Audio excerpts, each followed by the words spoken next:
Okay, Chairman, we're now live. Thank you, Mark. Welcome to a virtual meeting of the Executive Scrutiny Committee at the London Borough of Hillingdon. This virtual meeting is also broadcast simultaneously on the Council's YouTube channel, Hillingdon, London. The purpose of this committee is to scrutinise the decisions made by the Cabinet, who have just finished their meeting earlier tonight. My name is Councillor Keith Burrows, and I am the chairman of this meeting. Just some online housekeeping before we start, and some important online housekeeping, especially around mobile phones. If you have one near you, can you make sure it's on silent or switched off, even better. Please keep your microphone muted when not speaking, and then unmute to speak, and I will invite you to speak. As chairman, I will call upon you during this meeting.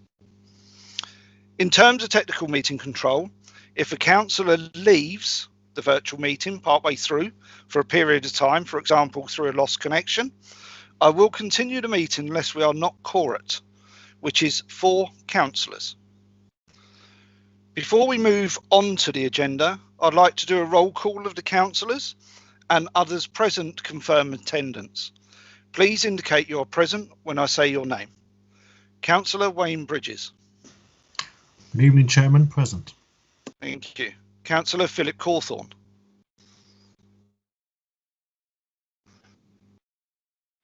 Good evening, Chairman. Present. Thank you. Councillor Nick Dennis. Good evening, Chairman. I am present as well. Thank you. Councillor Simon Arnold. Good evening, Chairman. I too am present. Thank you. Councillor Peter Curlin.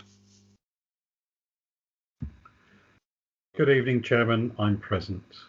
Thank you. Councillor Peter Money. Good evening, Chairman. I'm present. Thank you. Councillor Kerry Prince. Good evening. I'm present. Thank you. Mr. Tony Little. Good evening, Chairman. Present.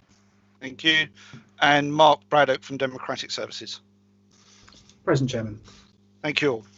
We now move on to the agenda. Mark, are there any apologies for absence? Chairman, all committee members are present. Thank you. Can I also ask, are there any declarations of interest in matters before this meeting this evening? None indicated. Mark, can you please record that no declarations were made? To receive and agree the minutes of the meeting held on the 18th of March. I shall take the minutes as agreed unless there are any comments. No. Mark, can you mark that the minutes are agreed, please? Item 4, sorry. I confirm the meeting will review the public reports and private reports as discussed and determined at Cabinet earlier this evening. When we go to the private reports, the connection will be cut. And I will ask Mark Braddock for Democratic Services to do that before we continue. Item 5 is follow-up matters for clarification from the last meeting. And this was to do with the climate change action plan. And there were proposed details there. You've seen the officer's response there. This is set out in a report just for us to note and not for any further comment or clarification. We then move on to agenda item 6, which is consideration of the Cabinet decisions taken tonight and any potential call-ins. Now, we will go through each paper, and we do have to remember, as a committee, we are looking at the decisions that have been taken this evening and not the report. It's not the report we are scrutinising, it's the decisions of the executive that have just risen from their meeting. So, that said, we will start with the first item that was on the agenda item 5 on the Cabinet report, which was a review by the Social Care, Housing and Public Health Policy Overview Committee, making the council more autism friendly. Are there any comments from members on this? I can see Mr. Little, you have your hand raised. I'll come to you in a minute, Councillor Prince. Sorry, I saw you after Mr. Little. Mr. Little. Thank you, Chair.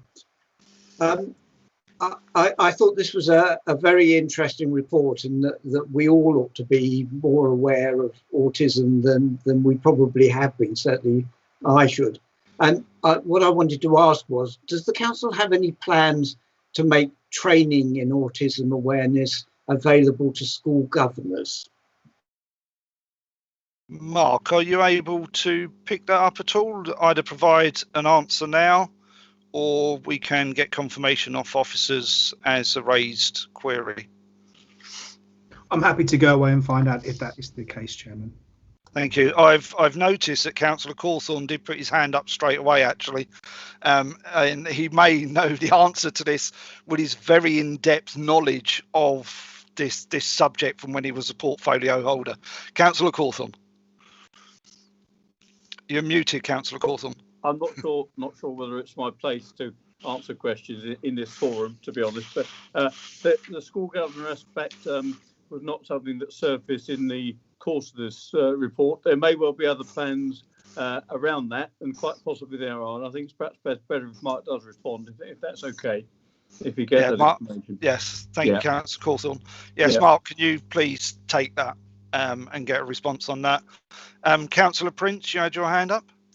Yes, thank you. I am minded to say that this report, this decision to accept this report should be called in, but I have a question first, which would depend on whether I would pursue such a claim.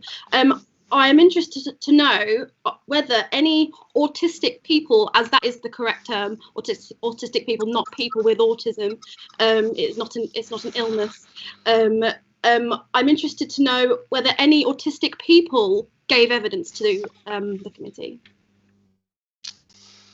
And I wonder whether Councillor Cawthorne would be allowed to answer that, as he is. I would take advice off of Mark on that. Mark, are you happy if Councillor Cawthorne gives this committee a brief on those that took part in this report? Up to you, Chairman. There is a list of witnesses, obviously, at the end of the review, which you can look at, and there's parents in particular with children with autism, whatever. So I think the number of witnesses was quite comprehensive, and the organisation's concerned. So, but if Councillor Cawthorne, I think it was as well. But I'm happy for Councillor Cawthorne just to give his views on this as well, please. Okay, thank you.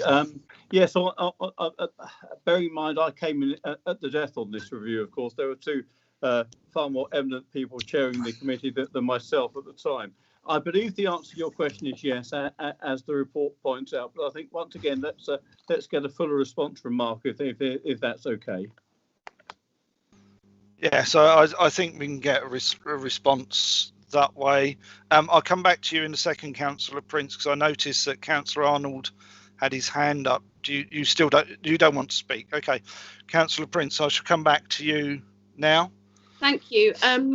I did read the list of witnesses, and I could not see, because obviously people don't have to declare whether they are an autistic person when they give evidence. So it is not clear as to whether any autistic person has given evidence to this. And I spoke to a committee member prior to this meeting who told me that there was not.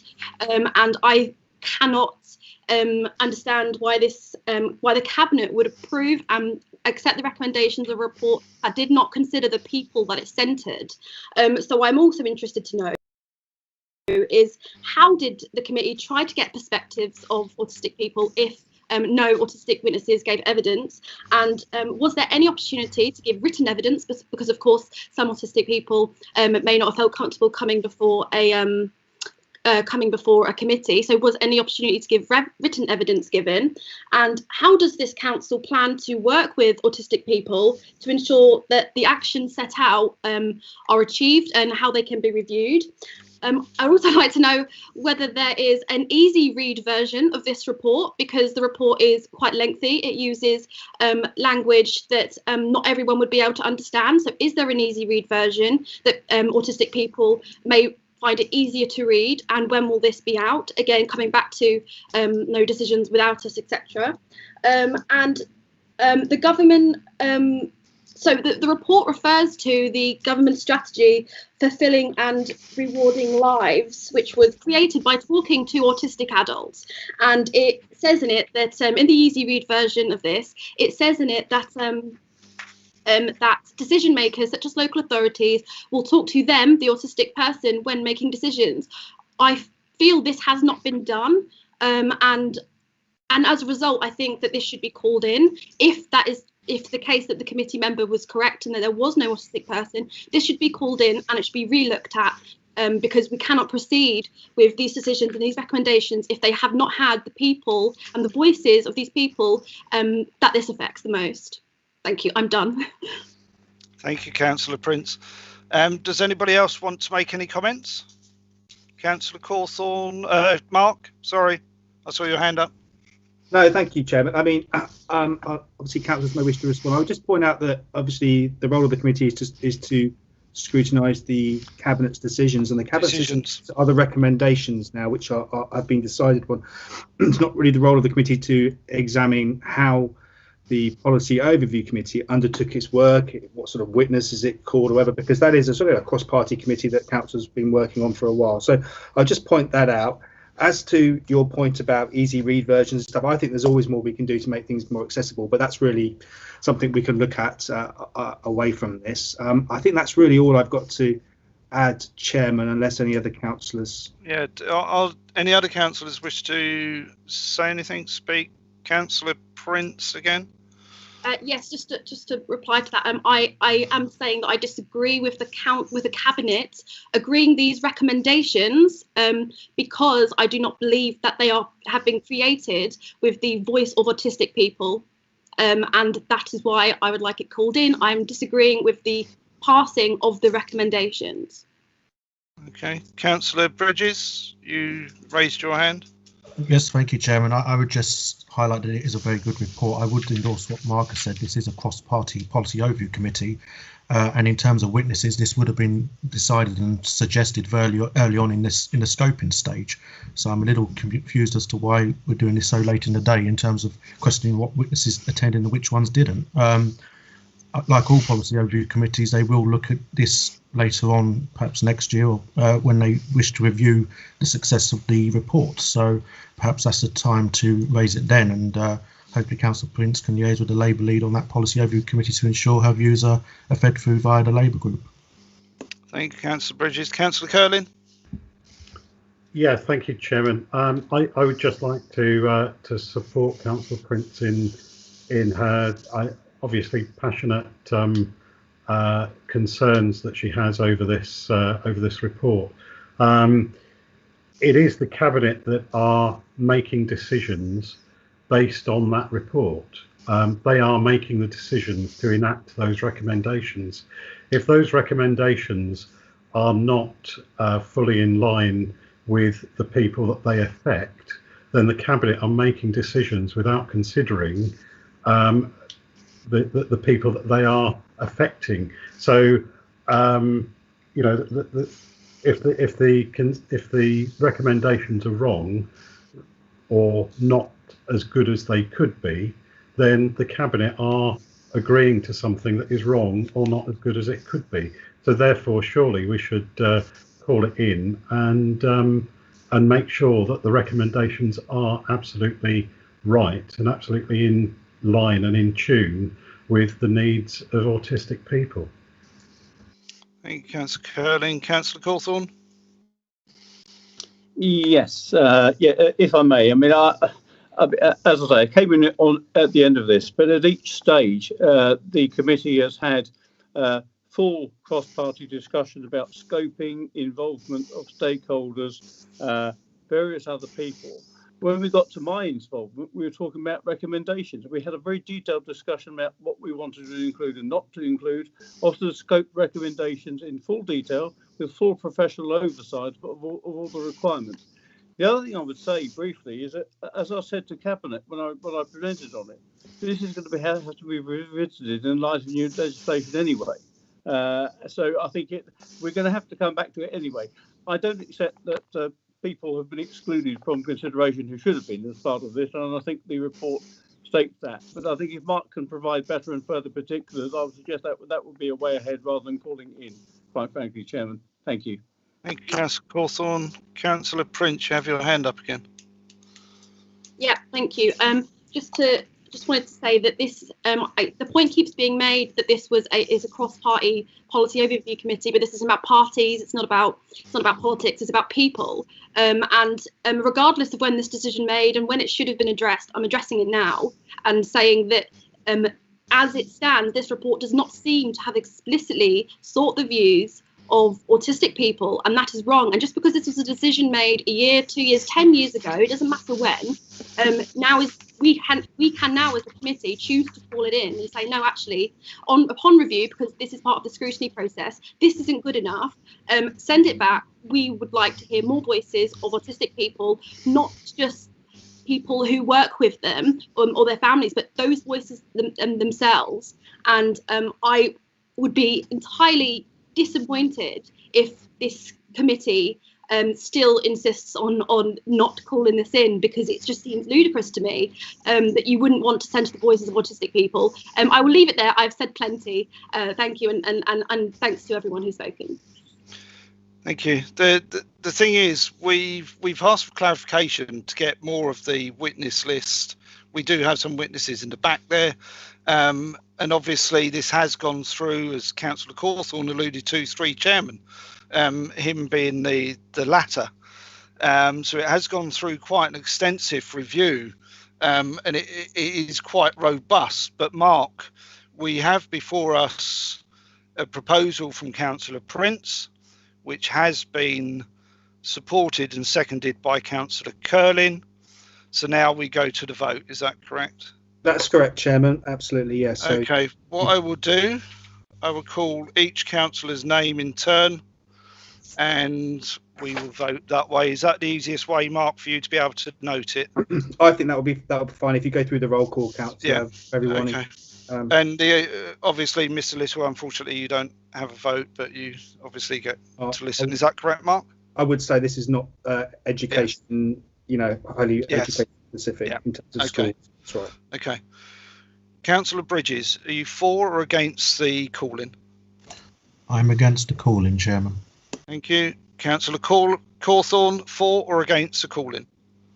I am against the call-in, Chairman. Thank you, Councillor Cawthorne. Councillor Dennis, for or against call-in? I'm against the call-in. Thank you. Councillor Simon Arnold, for or against the call-in? I'm against the call-in, Chairman. Thank you. Councillor Peter Curlin, for or against the call-in? For the call-in. Thank you. Councillor Peter Money, for or against call-in? I am for the call-in. Councillor Kerry Prince, this will be a silly question for me to ask you, but for or against the call-in? I'm for the call-in. Okay. And my vote, Mark, is against the call-in, and therefore the call-in is lost. But Mark, could you please get some clarification on the points that were raised for our next meeting, please? Absolutely, Chairman. Thank you. Just to confirm that was lost. Yeah. Thank you. We now move on to agenda item 6, which really does not have any decisions apart from they were noting decisions, and therefore we can't call in a noting decision because basically it's just to note. Is that correct, Mark? That's correct, Chairman. Councillors have any particular clarifications? That's where I was going to head. I just wanted to make sure that that there is no real decision apart from noting. Does anybody have any clarifications, Mr. Little?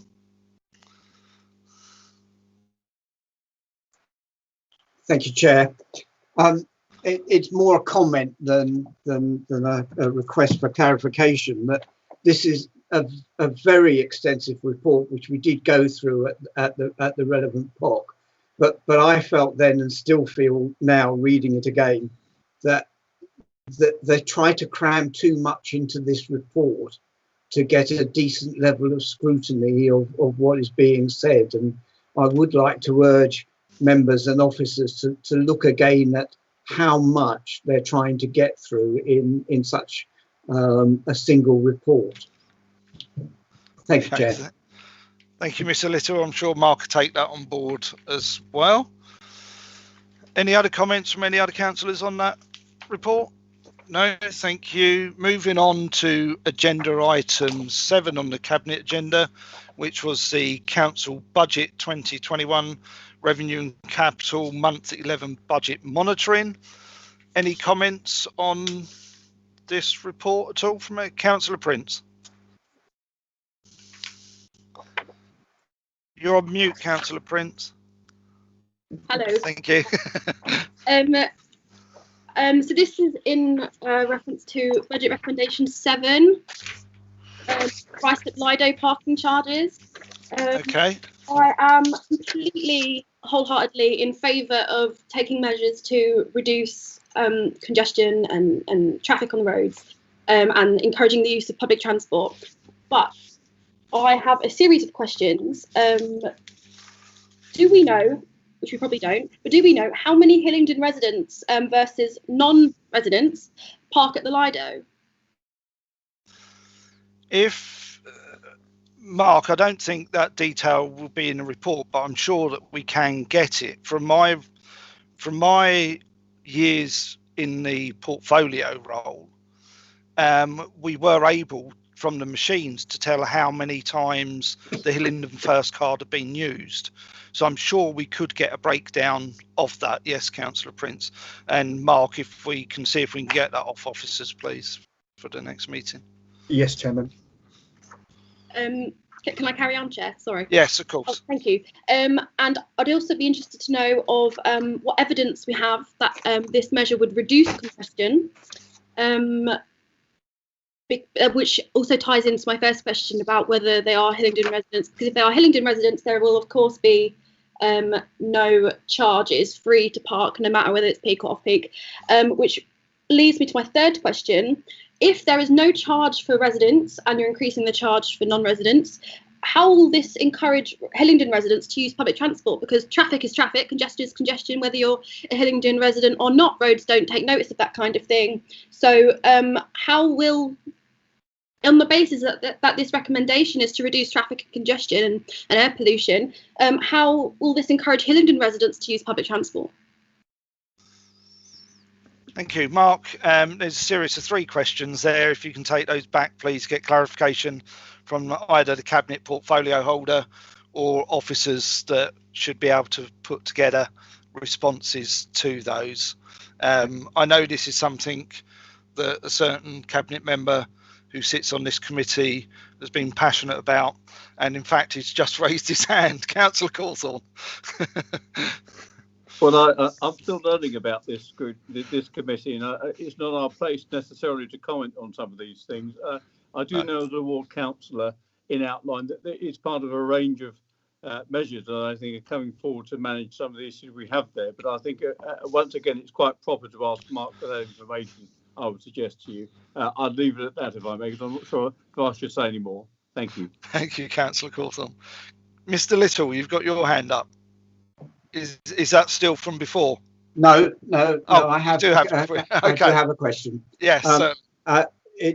It relates to page 148 in the report, and that covers the high needs block. Members who are regular on this committee will know I've taken a considerable interest in this expenditure on the high needs block, and I note on page 148 that there's been a further adverse movement of £387,000 in the last month. And on page 4 of our own committee agenda, in response to a question I raised the last time round, officers are talking about dealing with the deficit, and that the implication in that is that if we were able to demonstrate that the DSG will be in an in-year balance position in future years, that the deficit might be written off. But if we can't get any control over the growth, I don't see how we're going to get ourselves into this position. So do officers or members have a clear plan for getting us into a position where on high needs we will be spending in line with the amounts available to us? Mark, can you take that off just for officers to come back for a comment, please? Yes, Chairman. Any other councillor comments? Any other comments? Okay, looking at the recommendations, anybody got comments on those, or are you all happy with that?